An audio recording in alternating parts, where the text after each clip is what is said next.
Pega o preso aí. Sai daqui, Testinha. Sim, senhor, doutor. Testinha, estou cansado de ver a sua fisionomia todos os dias aqui na delegacia, Testinha. Será que você não toma jeito? Mas, doutor... Você não se arruma? Não é, doutor. Você não sabe que o homem pode perder a vida? Por que você roubou, Testinha? Sei. Por que, Testinha, você roubou? Ninguém me entende nesse mundo, doutor. Testinha, você é um rapaz inteligente. Poderia muito bem usar a sua inteligência para a sociedade. Por que você rouba, Testinha? Por que você entrou no meio do crime, Testinha? Não sei, meu Deus do céu. Ninguém me entende nesse mundo, ninguém me ajuda, ninguém procura me ajudar. Eu não sei, a minha vida é uma vida, um rosário de desgraça, de miséria. Como foi que você começou no meio do crime, O que adianta eu contar ao senhor, doutor? Não vai resolver nada. Faltou alguma coisa em sua vida? Foi fome? Adianta eu contar para o senhor, só vai prejudicar a minha vida mais ainda. Testinha, eu quero te ajudar, Testinha. Em que, doutor? Porque eu já estou cansado de te ver todo dia aqui na delegacia, Testinha. Me conte, como foi que você entrou no mundo do crime? Quando foi que você começou a roubar? Mas, doutor... Por que, Testinha? Mas, doutor, eu não sei porque o senhor quer saber minha vida. Eu não vejo motivo nenhum. O senhor pode tirar proveito com respeito a esse ponto de vista, doutor? Testinha, eu quero te ajudar.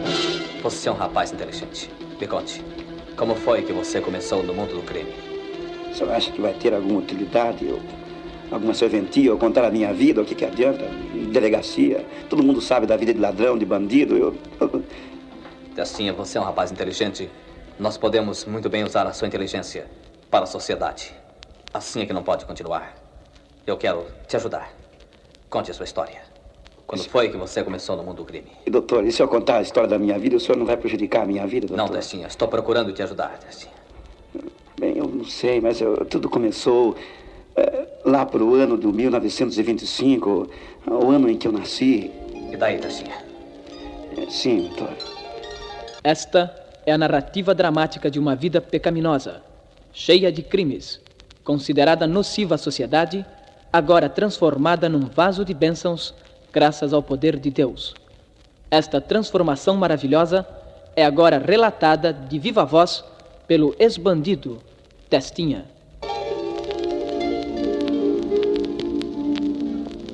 Com 10 anos de idade, quando comecei a me conhecer por gente, comecei a entender as coisas. Nessa época, nós tínhamos um sítio numa cidade no estado de São Paulo, numa cidade chamada Porto Feliz.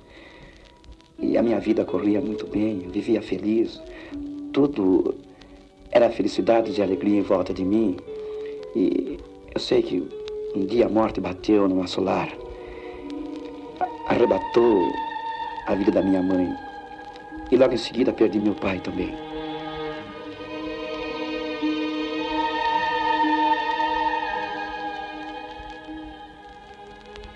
E foi justamente nessa ocasião que eu fui levado a morar, me levaram para morar na casa de uns tios, em uma cidade chamada Piracicaba. E lá, talvez o bocado que comíamos na casa dos meus tios, eu digo nós, porque além de mim, eu tinha uma outra irmã, 3 anos mais velha do que eu. E os meus tios, talvez o bocado que nós comíamos na sua casa fizesse falta, me deu para uma família muito rica para tomar conta, para me educar. E quando, ao decorrer dos tempos, doutor, eu comecei a compreender as coisas que naquela casa eu estava sendo tratado pior do que se fosse um cachorro vira-lata. Eu apanhava demais naquela casa. Enfim, chegou um dia que todo mundo estava alegre. Aquela casa estava em festa. E não só aquela casa, doutor, parecia que o mundo todo estava em festa. Era dia de Natal. E todo mundo ganhava presente naquela casa. Todo mundo ganhava roupas novas e brinquedos. Eu comecei a perceber essas coisas.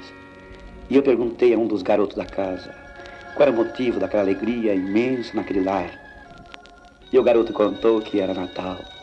E eu quis saber o que era Natal. Ele me disse que Natal era uma época que, um determinado dia do ano, o Deus Pai da eternidade descia dos céus e com um saco de presente, com umas longas barbas brancas, e distribuía presente e prêmios à humanidade.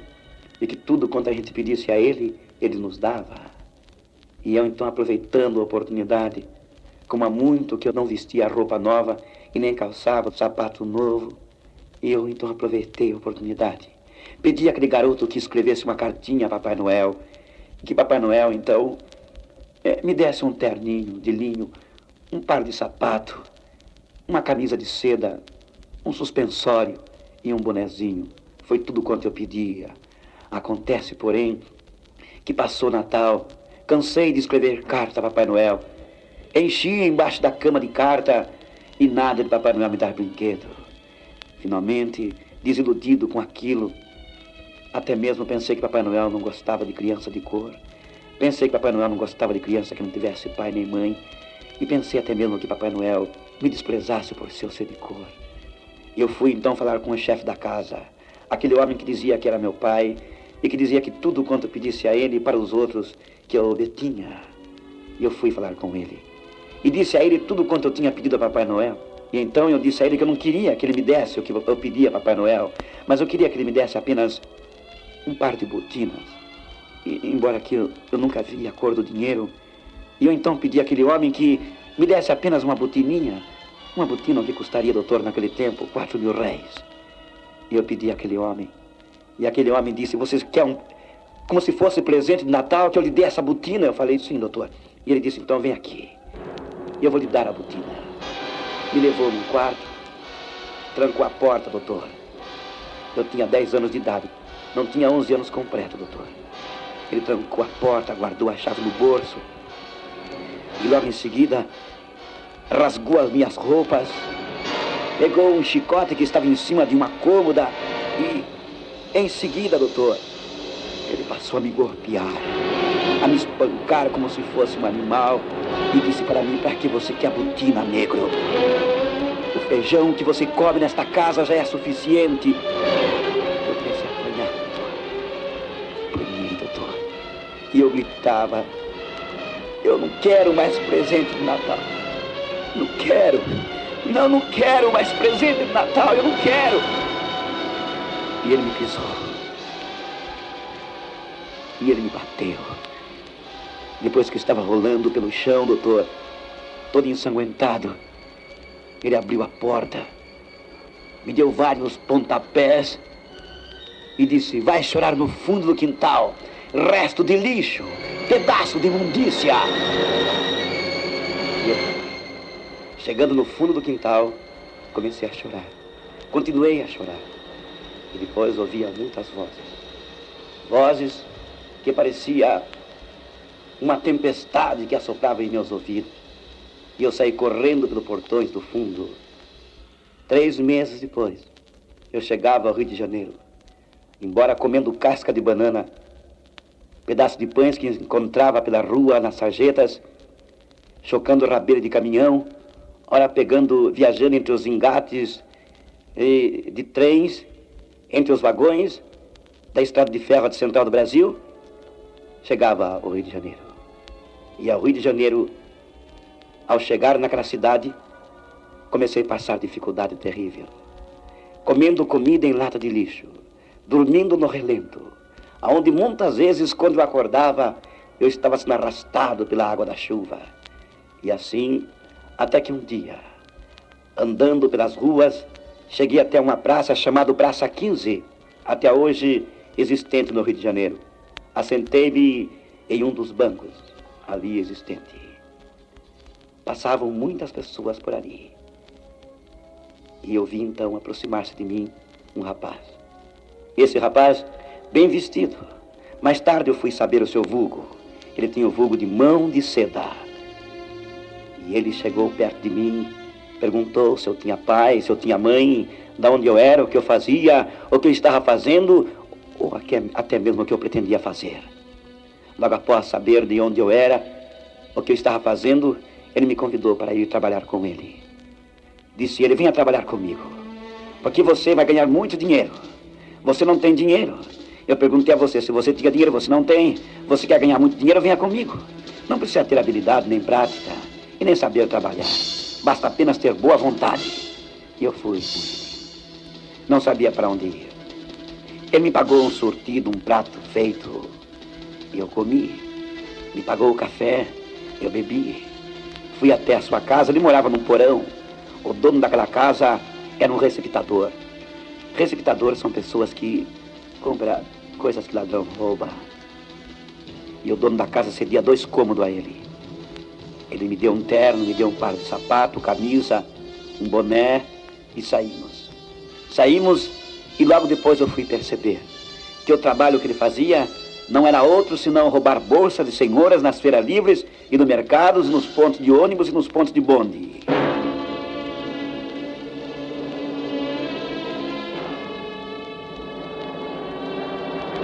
Então, 3 meses depois, ele já tinha ensinado a mim como roubar bolsa de senhoras também. Isto é, 3 meses depois de conhecer aquele rapaz, nós estávamos apostando para ver quem é que roubava mais bolsas no mercados, nas feiras livres e em pontos de ônibus. Depois ele me levou no Morro de Mangueira, um dos morros de favela no Rio. E lá então me ensinaram como fumar maconha, beber pinga com limão, dar rasteira, capoeira, cabeçada, me ensinaram até mesmo como brigar com navalha. Com o decorrer do tempo, começaram a me chamar de Testinha. Antes de Testa de Ferro. Testa de Ferro surgiu devido às violentas cabeçadas que eu dava nos meus adversários. Eu adquiri uma fama porque eu exercitei muito tempo quebrando tijolo na cabeça. E acabei ficando de tal maneira com a testa dura que me chamavam de Testa de Ferro. Daí deu origem, mais tarde, o vulgo de Testinha. Com 14 anos de idade, no Rio de Janeiro, eu já pertencia a uma quadrilha de roubos de carro. E, por sinal, eu era o chefe da quadrilha. Já andava com revólveres de 6 balas na cinta. Eu era o único menor. E eu era o chefe da quadrilha, como já disse. Procurado pela polícia carioca, fugia para São Paulo. E a polícia carioca em meu encalço, em minha procura. Alguns tempos depois, em São Paulo, comecei a pôr em prática aquilo que eu tinha aprendido no Rio de Janeiro. O que eu tinha aprendido? A roubar. E fui preso, levado ao reformatório de menor, aonde no meio de dezenas de centenas de menores, eu fui conhecer os piores elementos ali recolhidos dentro do reformatório. Como muitos que deixaram os seus nomes marcados nos arquivos das páginas policiais. Pantera Negra, Meia-Noite, Mineirinho e outros piores bandidos que a pátria conheceram. Mas, assim, conhecendo esses menores que estavam em plenas atividades do crime, nós fugíamos do reformatório logo após planejar tipos de roubos e assaltos. Fugíamos do reformatório, pulávamos as muralhas, guardas não nos seguravam e nem cadeia ali dentro também. Mais tarde, anos depois, eu já estava com meus 17 anos de idade. E com 17 anos de idade, eu já contava com mais de 120 passagens pela polícia.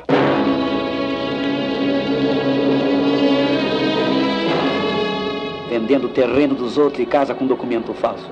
Chantagem, estelionato, contrabando e contra do vigário. Vendi até casa sem entrada. E assim continuava. Com 18 anos, eu dava a primeira entrada na penitenciária.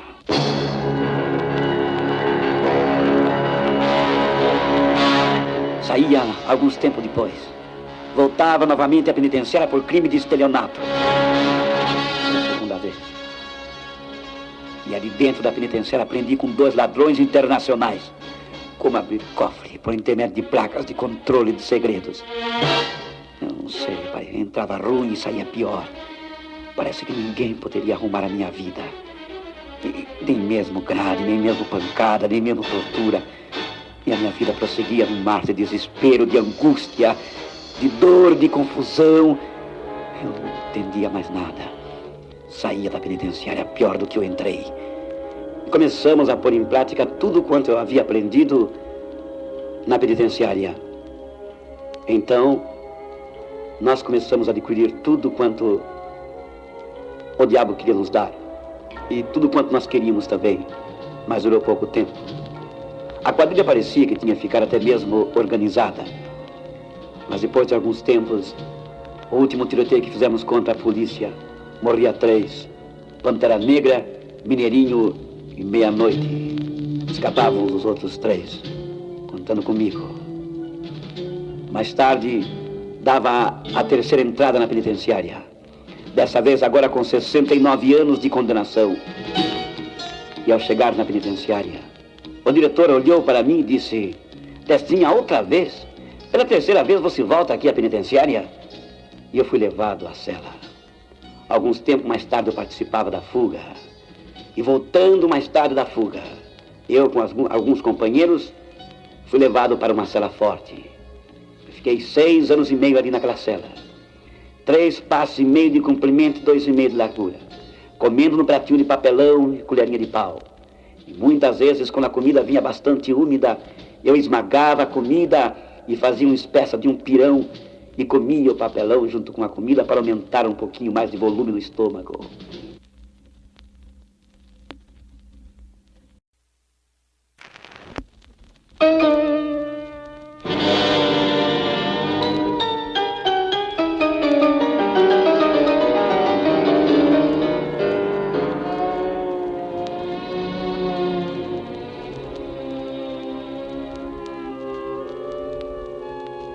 Seis anos e meio eu tinha passado, até que um dia alguém bateu na porta da cela. E esse alguém era secretário do pastor. Me convidou para ir assistir uma reunião evangélica que se fazia realizar dentro de um compartimento na penitenciária. E eu fui. Depois de discutir muito com a pessoa, eu fui, mas fui não para assistir. Eu fui para bater nos crentes, quebrar os bancos e até mesmo levava uma faca para matar o pastor. Quando eu cheguei na igreja, depois que o diabo pretendeu fazer uma série de coisas comigo, mas Deus não o permitiu, e a única coisa melhor que eu fiz ao entrar na igreja foi a melhor coisa, foi aceitar Jesus Cristo como meu Salvador.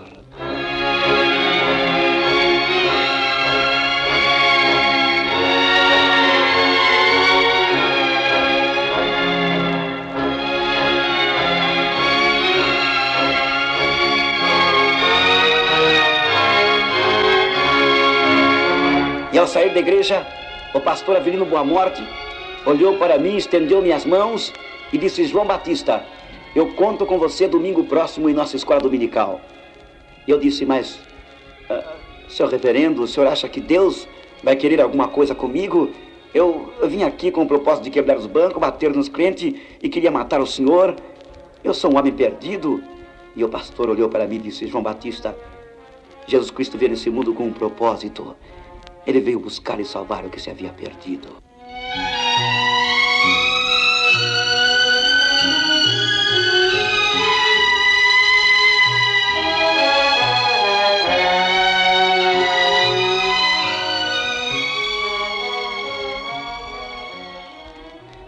Tempo mais tarde fui levado para a Ilha Anchieta, mais conhecida por Ilha do Diabo. E ali o trabalho era de sol a sol. Torturas terríveis ali praticavam.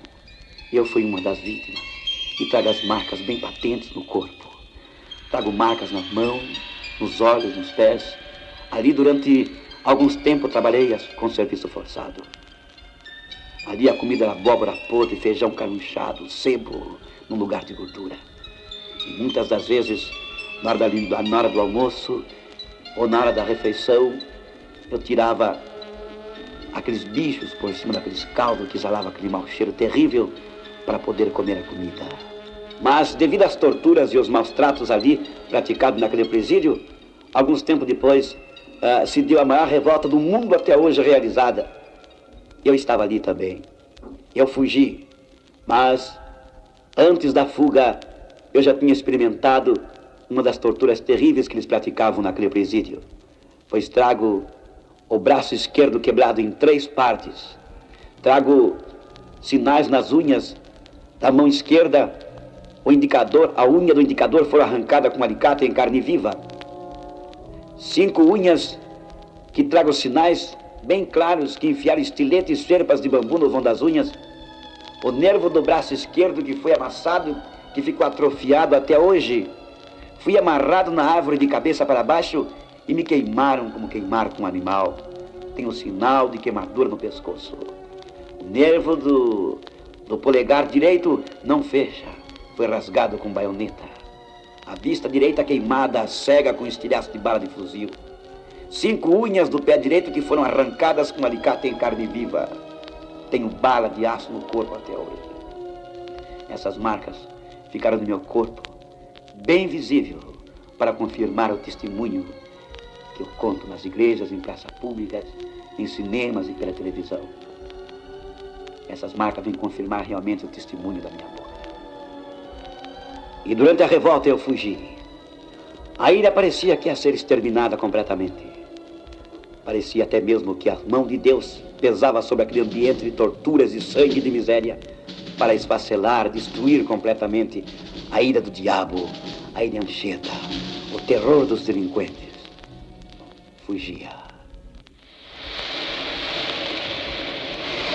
Um barco contando 10 comigo no meio de angústia, de desespero, de terror. No meio do mar o nosso barco virou. E eu vi tubarões arrancando pedaços de carnes e corpos dos companheiros. Eu vi esguichar sangue de corpos humanos ali. Momento de dor, de tortura, de desespero, de angústia, nós vivemos ali. Morremos 2 horas e meia. De 10 que fugimos naquele barco, apenas 3 chegamos vivos do outro lado do mar. Por incrível que pareça, éramos os únicos 3 que havíamos aceitado Jesus Cristo como nosso único e suficiente Salvador. 13 dias passamos pelas matas, comendo raiz de mato e folha de árvore. Até gato nós matamos e dividimos em 3 partes e comemos a carne crua. Isto fizemos para não morrer de fome. Depois de 13 dias fomos presos, encostados até mesmo para ser fuzilados. Fomos salvos milagrosamente por 2 oficiais do exército, que no momento, eu creio que pela providência divina, apareceu ali, surpreendeu aquele quadro e que nos livrou da morte certa. 8 dias depois, nós estávamos na penitenciária. E lá, logo após estar em convalescência, saía do hospital. Fui trabalhar na biblioteca com o pastor. Um dia, quando era recolhido para a cela, na hora da janta, era véspera de Natal. E de lá de cima da minha cela, da cela 969, de lá do alto, eu contemplava fora das muralhas da penitenciária e eu via muitas crianças brincando, casais que passavam com embrulhos e pacotes.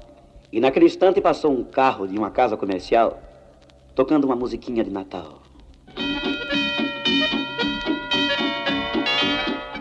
E eu lembrei-me então que era a época de Natal. E realmente era a véspera de Natal. Lembrei-me da minha vida. Comecei a lembrar também da minha infância. Do primeiro presente de Natal que eu recebi. No lugar de botina, recebi açoites, chicotadas, pontapés. E fiquei complexado. Desde criança, nunca mais eu quis saber de Natal. Nunca na minha vida recebi um lenço como presente de Natal. Até que naquele instante, eu dobrei meu joelho no chão e pedi a Deus, porque eu tinha certeza que aquele Deus que tinha livrado eu da garra, da ânsia da morte, na ilha Anchieta, tinha me livrado das bocas dos tubarões na água, tinha me livrado de ser morto de fome pelas matas, quando durante 13 dias eu vivi. Esse Deus teria poder também de me livrar das grades da penitenciária. Foi então que eu dobrei meu joelho no chão e pedi um presente de Natal a Papai do Céu. Eu sabia que Deus não me ia dar pontapé na minha boca como deu aquele violento e perverso homem. Eu sabia que Deus iria me dar um presente de Natal. Eu sabia que Deus iria responder na altura. Então eu comecei a pedir: Papai do Céu, me dê um presente de Natal. E se tu me der esse presente de Natal, eu confesso, Senhor da glória, que durante toda a minha vida eu hei de testemunhar do teu poder e da tua santa e grande misericórdia. Eu sentia aquela voz que dizia dentro de mim: que presente de Natal que você quer? Eu sentia aquela voz mansa e suave que dizia dentro de mim: que presente você quer? Que presente? E eu chorando, eu disse: Senhor, eu quero um presente. A minha liberdade, Senhor. Se tu me libertares daqui, eu irei contar a todo mundo tua misericórdia. Irei testemunhar o teu poder e a tua grandeza. Mostra-me um meio, Senhor, por onde eu poderei ser liberto desta miséria, dessas grades. E então, senhoras e senhores, então, meu dileto ouvinte, aconteceu que Eu fui deitar. E no outro dia, pela manhã, quando chegava o café, quando eu fui dar graça para tomar o café, eu senti aquela voz que falava dentro de mim. Como que se dissesse, pegue um lápis e um papel e escreva. Inspirado pela providência divina, eu escrevi uma petição naquele instante ao presidente da República, que naquela época então era o saudoso presidente Getúlio Vargas. Alguns tempos mais tarde, embora que a carta foi baseando em Romanos capítulo 8, no versículo que diz, portanto, agora nenhuma condenação há para os que estão em Cristo Jesus, que não andam segundo a carne, mas segundo o Espírito, porque a lei de Cristo Jesus me libertou da lei do pecado e da condenação. Baseando nesses versículos, nesse capítulo, eu escrevi ao presidente da República. Deus me dava argumento para solicitar perdão a meu favor. E assinava na carta o meu nome e mais embaixo escrevia advogado J. O Nazareno. Alguns tempos depois, eu recebia um protocolo que dizia que o perdão que for impetrado ao presidente estava na mesa para ser dado parecer. Tempos se passaram. Chegava então um aviso para mim na penitenciária, embora que eu pedia a todas as igrejas evangélicas, por intermédio do pastor Avelino Boa Morte, que orassem em meu favor. E chegava então um protocolo, um outro aviso dizendo que o perdão que for impetrado ao presidente, o presidente deu parecer para que os 69 anos de condenação caísse e viesse para 7 anos. Mas era apenas parecer do presidente da República. Novas campanhas de orações as igrejas promoviam por intermédio do pastor Avelino Boa Morte, que em meu favor fazia tudo para que o poder de Deus caísse sobre aqueles homens e assinassem a minha liberdade e eu pudesse testemunhar livremente do poder do Evangelho. Dentro desse tempo morria o presidente da República. Mas eu, e juntamente com as igrejas evangélicas, que os irmãos oravam sem cessar em meu favor. Assim, os 69 anos de prisão, quando eu estava cumprindo 9 anos, 6 meses e 15 dias, caía, era confirmado pelo tribunal, parecer do presidente da República, e vinha para 7 anos, quando estava cumprindo quase 10.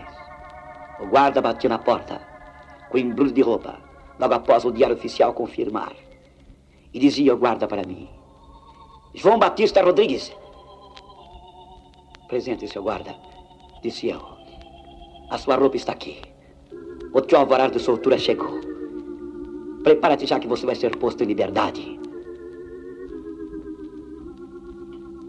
30 segundos depois de trocar de roupa, eu dobrava meu joelho no chão e agradecia a Deus. E para minha maior surpresa, quando estava com o joelho no chão, eu ouvi um dos guardas que estava na cela dizer para o outro: que sorte que o Testinha teve. É o único preso nesse ano que vai sair na véspera de Natal.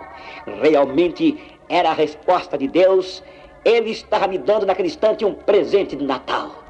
E eu chorei, quase desmaiei de tanto chorar, sendo grato ao meu Deus, ao meu Salvador Jesus Cristo. E ao sair daquela cela, alguns tempos depois, consertava a minha vida em alguma coisa que precisava consertar. Despedia dos meus companheiros, os guardas, o diretor que me abraçavam, e eu saía. Alguns pastores procuraram ajudar o meu testemunho. Alguns pastores batistas e presbiterianos quiseram, e a eles eu devo muito, no conserto da minha vida, que lapidaram o testemunho da minha vida, que hoje eu posso apresentar em público, levantar bem a minha cabeça e dizer aquilo que Deus fez na minha vida, sem temer qualquer acusação contrária ao testemunho da beleza do Evangelho de Jesus Cristo. Então, mais tarde saía do Instituto Bíblico, testemunhando aquilo que Deus fez na minha vida, pregando, contando e anunciando o Evangelho do Senhor Jesus Cristo. Deus preparou-me alguém para ficar ao meu lado. E esse alguém, mais tarde, o Senhor separava de mim. Deus tem os seus planos. Deus tem os seus planos. E ninguém pode contar os desígnios de Deus.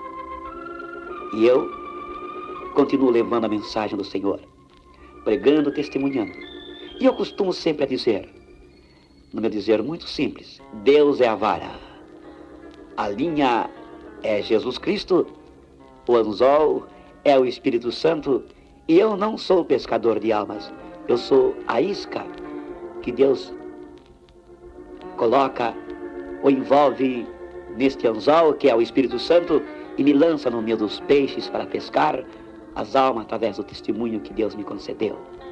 E humildemente, meu dileto ouvinte, meus amigos, principalmente aos jovens que nesse instante me ouvem, eu creio que, ao ouvir esse testemunho, a partir de hoje, você vai ouvir melhor a sua mamãe e o seu papai, vai prestar mais atenção à palavra de Deus e vai encarar as coisas de Deus com maior seriedade.